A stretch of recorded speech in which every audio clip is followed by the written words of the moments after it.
Assalamualaikum warahmatullahi wabarakatuh.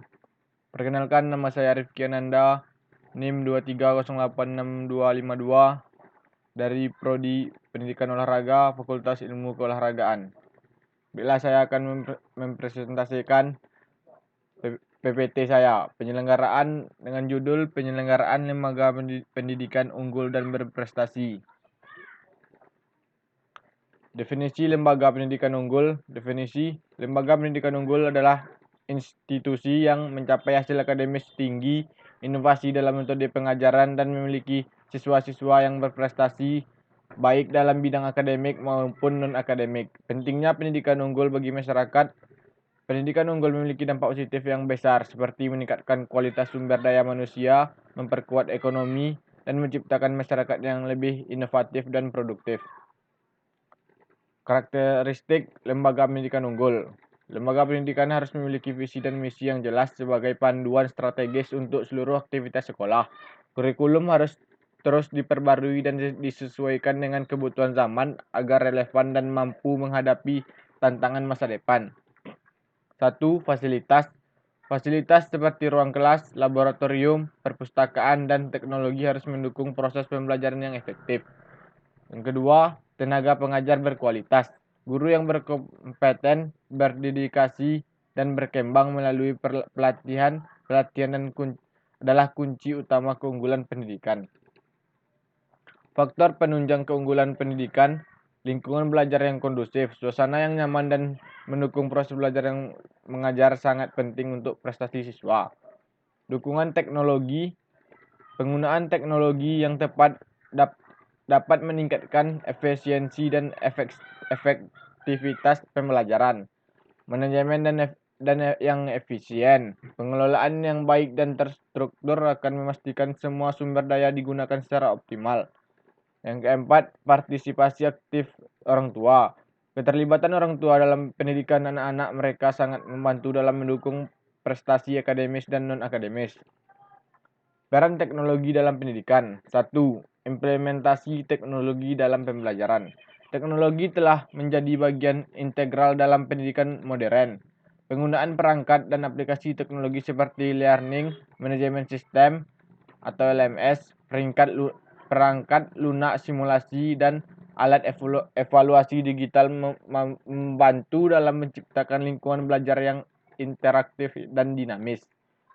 LMS memfasilitasi pengelolaan materi pembelajaran, pelacakan kemajuan siswa, dan komunikasi antara siswa dan guru. Perangkat lunak simulasi memungkinkan siswa untuk belajar melalui pengalaman praktis yang aman dan terkontrol, sedangkan alat evaluasi digital membantu guru dalam melakukan penilaian yang cepat dan akurat. Manfaat yang kedua, manfaat dan tantangan teknologi. Teknologi memberikan manfaat signifikan dalam pendidikan, termasuk informasi yang lebih luas dan fleksibilitas waktu belajar. Siswa dapat belajar kapan saja dan di mana saja, yang mendukung gaya belajar individu.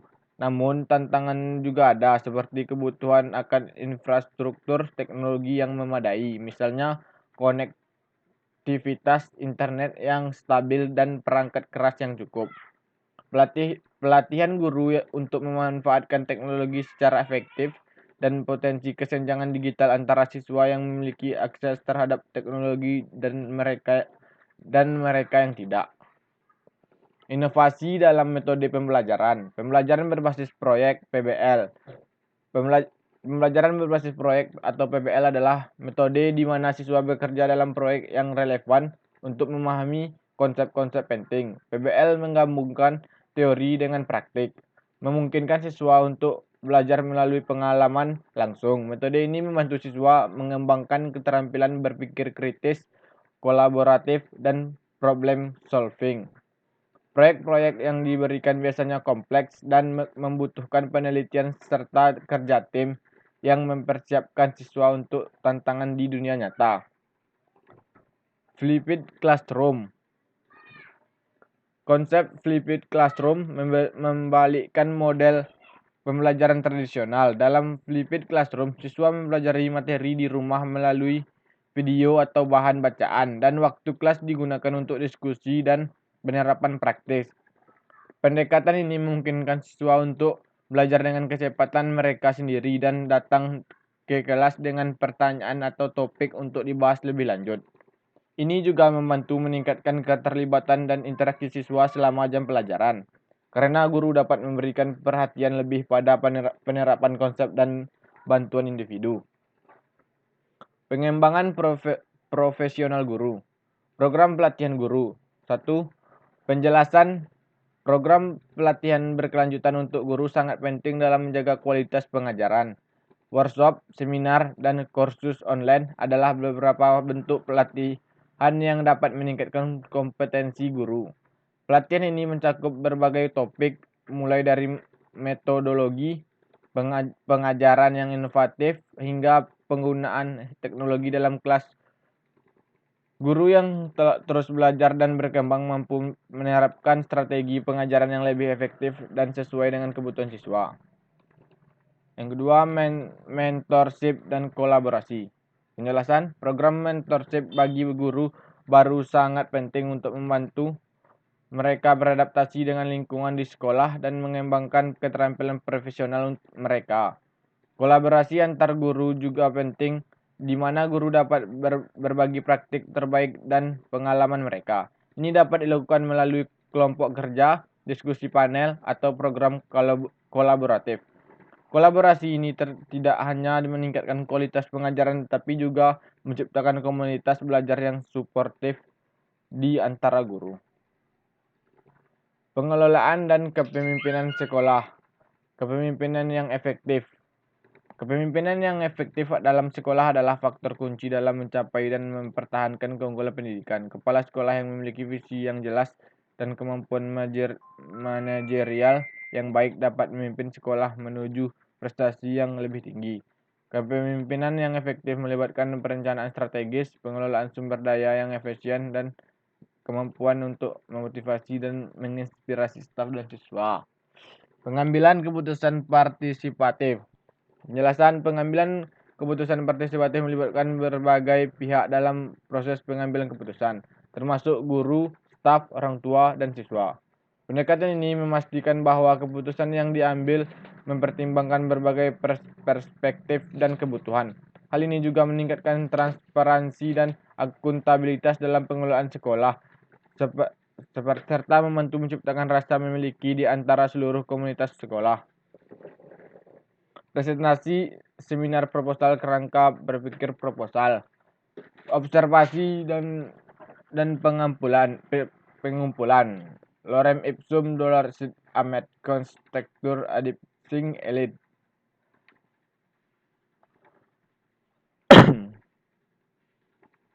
Strategi penyelenggaraan 1. Pengembangan kurikulum. Kurikulum harus dikembangkan agar sesuai dengan kebutuhan siswa dan tuntunan zaman, termasuk memasukkan aspek-aspek inovatif dan praktis. Pelatihan dan pengembangan guru. Guru harus terus mendapatkan pelatihan dan pengembangan profesional agar mereka dapat mengajar dengan metode yang paling efektif dan terbaru. Strategi penyelenggaraan. Penerapan teknologi dalam pembelajaran.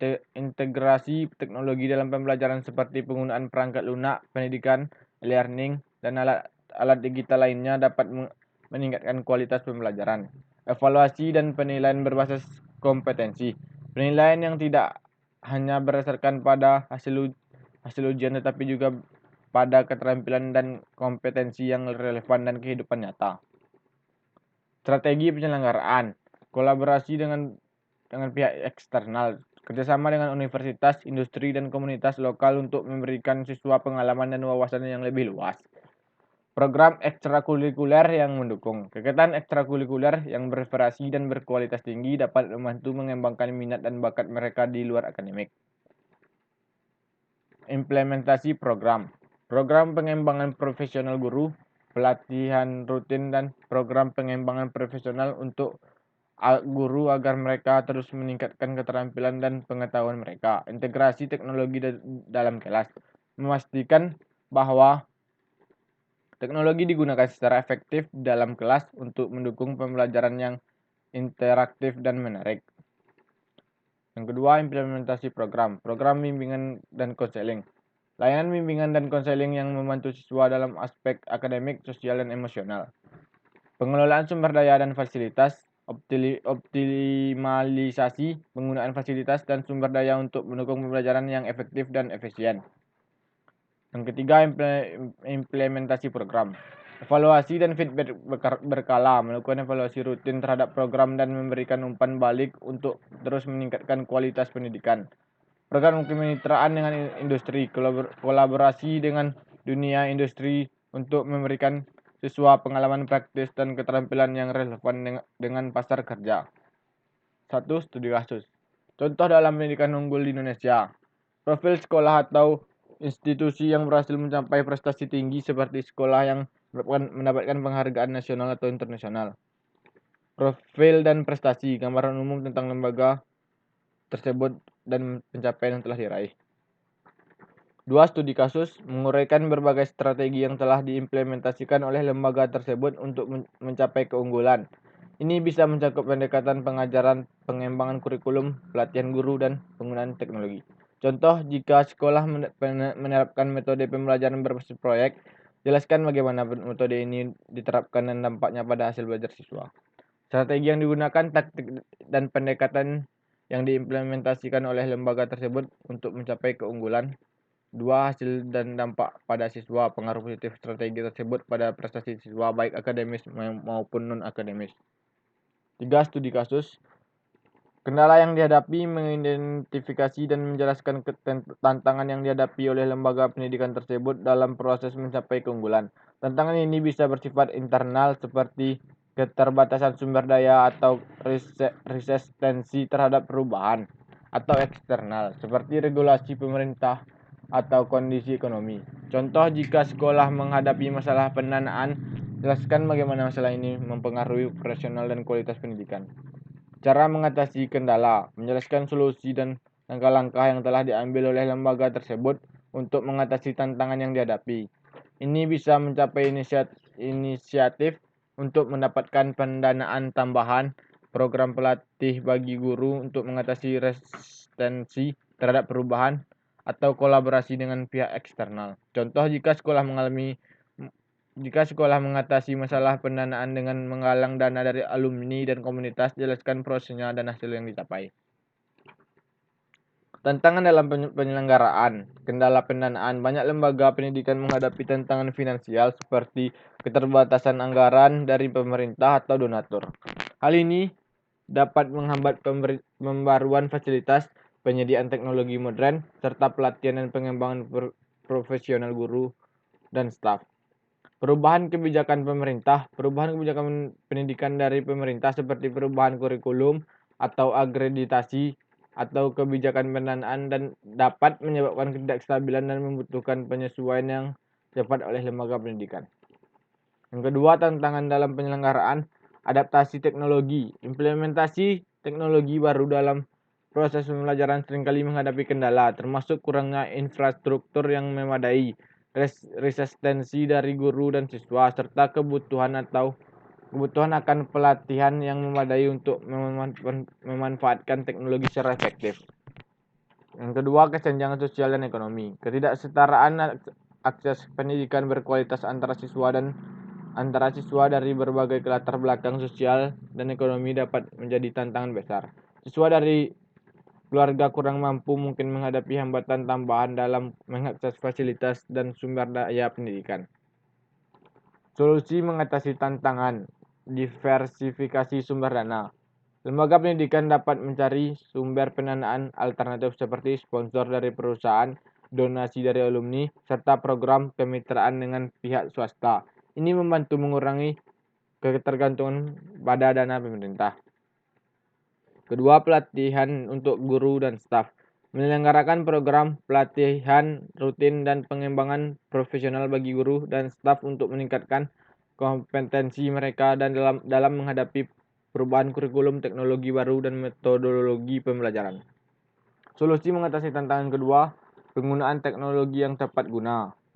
Mengadopsi teknologi yang sesuai dengan kebutuhan dan konteks lokal seperti platform e-learning, aplikasi pembelajaran, dan alat-alat digital yang mendukung proses pendidikan. Ini memastikan bahwa teknologi yang digunakan efektif dan dapat diakses oleh semua siswa. Program beasiswa dan subsidi pendidikan.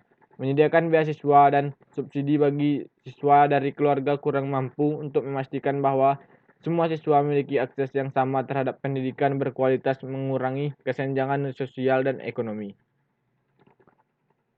Solusi mengatasi tantangan yang ketiga, membangun kemitraan dengan stakeholder, mengembangkan kolaborasi dengan berbagai pemangku kepentingan termasuk pemerintah, perusahaan swasta, LSM, dan komunitas lokal. Ini membantu mendapatkan dukungan tambahan dalam bentuk finansial, fasilitas, dan program-program pendukung. Program pengembangan infrastruktur, investasi dalam pengembangan dan perbaikan fasilitas fisik dan digital sekolah untuk menciptakan lingkungan yang belajar yang kondusif dan mendukung proses pendidikan yang efektif. Kesimpulan umum, lembaga pendidikan unggul dan berprestasi merupakan hasil dari kombinasi berbagai faktor, termasuk visi dan misi yang jelas, manajemen mutu terpadu, kurikulum yang relevan, pengembangan profesional guru, dan metode pembelajaran yang inovatif. Tantangan yang dihadapi dalam penyelenggaraan pendidikan dapat diatasi melalui diversifikasi sumber dana, adaptasi teknologi, dan program subsidi pendidikan. Studi kasus menunjukkan bahwa kolaborasi dengan komunitas dan pemangku kepentingan dapat memberikan dampak yang signifikan, pengelolaan dan kepemimpinan yang efektif. Bersama dengan pengambilan keputusan partisipatif juga berperan penting dalam mencapai keunggulan pendidikan. Kolaborasi dengan orang tua dan kemitraan dengan perusahaan serta LSM merupakan strategi kunci dalam mendukung keberhasilan siswa dan meningkatkan kualitas pendidikan secara keseluruhan dengan fokus pada inovasi, pengembangan profesional, dan kolaborasi. Lembaga pendidikan dapat mencapai standar yang tinggi dan memberikan pendidikan yang berkualitas bagi semua siswa. Baiklah, segitu yang bisa saya sampaikan. Sudahi dengan Assalamualaikum warahmatullahi wabarakatuh.